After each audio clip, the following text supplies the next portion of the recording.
Hey there, friends. This message is all thanks to successes and failures in self-care and how that relates to stress in our lives. As you know, my job that I love so much is training folks in Dale Carnegie's principles. Today I had the chance to talk about the stress and worry principles that he writes about in his book, How to Stop Worrying and Start Living. So of course, stress was top of mind for me. It was also top of mind because I started rereading or listening to Brené Brown's book, The Gifts of Imperfection, last night as I was making my way out to the Hudson Valley. And in addition to that, also listening to a new podcast that I'm totally in love with, Dr. Caroline Leaf's podcast. And in it, she was talking about the neuroscience of how stress can affect us depending on how we view it. All of that to say is that stress and how stress affects me has really been top of mind because in the last few weeks, I've had the incredible opportunity to train up to 5 Dale Carnegie sessions in a week. That means 3.5 hours of being on 100% of the time for up to 30 people at a time, knowing their names, listening to them, the stories that they tell, trying to give really impactful feedback to them, listening to them, knowing their backstory.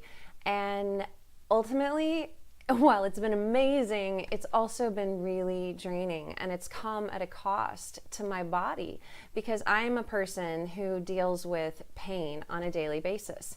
And as any of you know who have chronic pain, you know that stress, exhaustion, all of those things can flare up pain.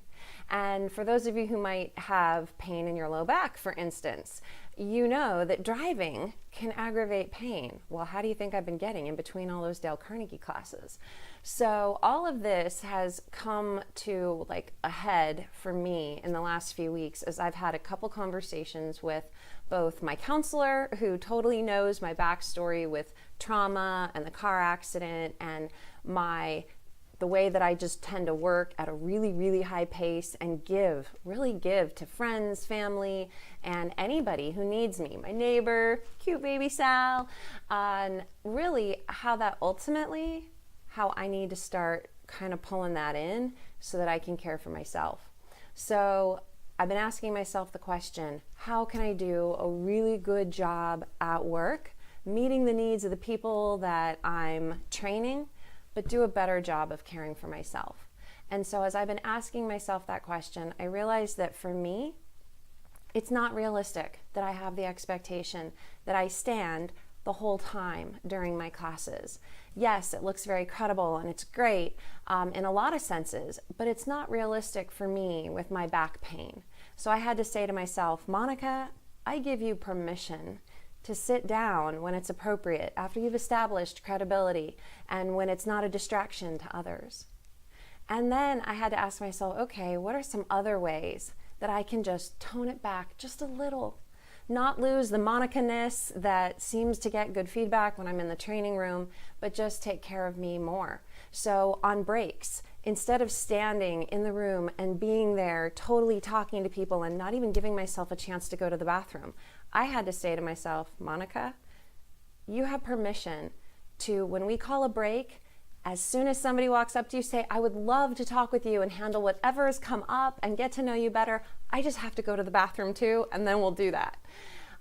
It might sound crazy to say I had a hard time admitting I actually need to use the bathroom during a 3.5 hour class. But I talk to so many professionals that say they don't even get up and leave their desk during the day. They don't take a lunch. So why is it so different for me to have difficulty leaving during the training room when so many other training professionals, or professionals period, especially leaders, don't leave their desks to get food, what we all need to survive? So for me though, today was a huge success. Today I sat more than I stood. And even though I was fully engaged, I did sit.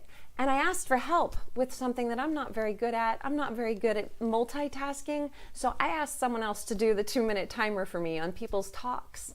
So I delegated. It's something that all of us might have the opportunity to do when we're at the office and we're thinking of what are the things that I don't really have to do that somebody else could do and somebody else could feel like they're contributing by doing it. And in fact, it was a development opportunity for the person that I asked because she struggles to have a strong voice. And so for her to be telling people, hey, you've got 30 seconds left, and then, hey, okay, time's up. That was a development opportunity for her. It wasn't me being a slacker. It wasn't me being less than. But I had to first, before I was even willing to ask the question, I had to let go of my perfectionism. I had to let go of the expectation that if I was the perfect trainer, keeping track of 2 minutes wouldn't be a hard thing. So as I share all of this, it's to share the success that when we set our intentions on things like self-care, for instance, we can start to have a change. Like I had a change today. I trained 2 sessions of the Dale Carnegie class back to back. Each course had 27 to 30 people in it. And at the end of the day, I felt better than any of the classes that I ran in the last few weeks where I only had 1 session to run. I realized I was successful. Now, at the beginning of this message, I said this was a message of success and failure. The failure part is that I thought I was feeling so good. I thought I had it in me to spend more than an hour on the phone with a friend who's going through a legitimately tough time.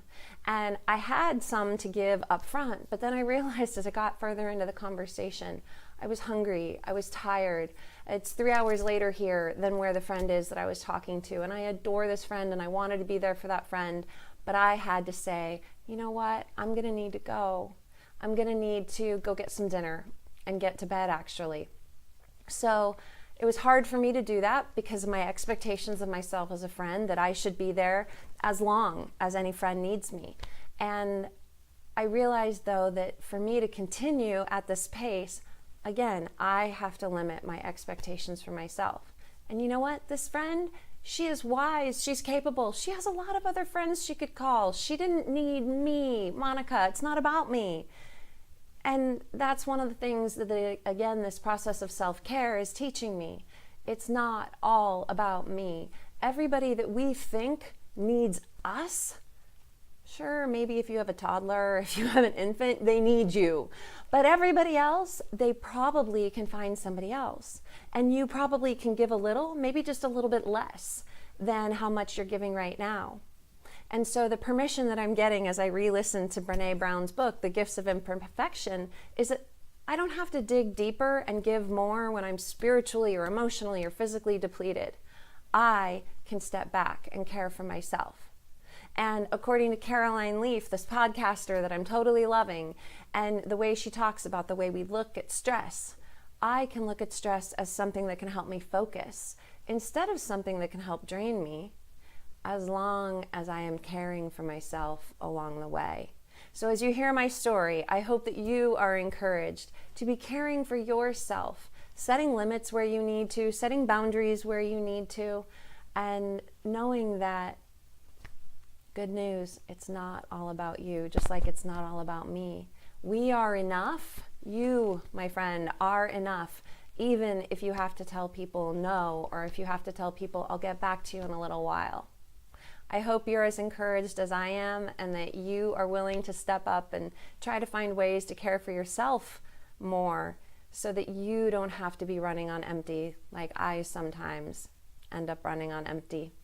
If you have any thoughts, love to hear them in the comments below. All of this is ultimately tied to some of the things that I'm going to be talking about in my TED Talk in November that I'm so excited about. But it's all a process, it's all a journey. It's nothing I've learned overnight.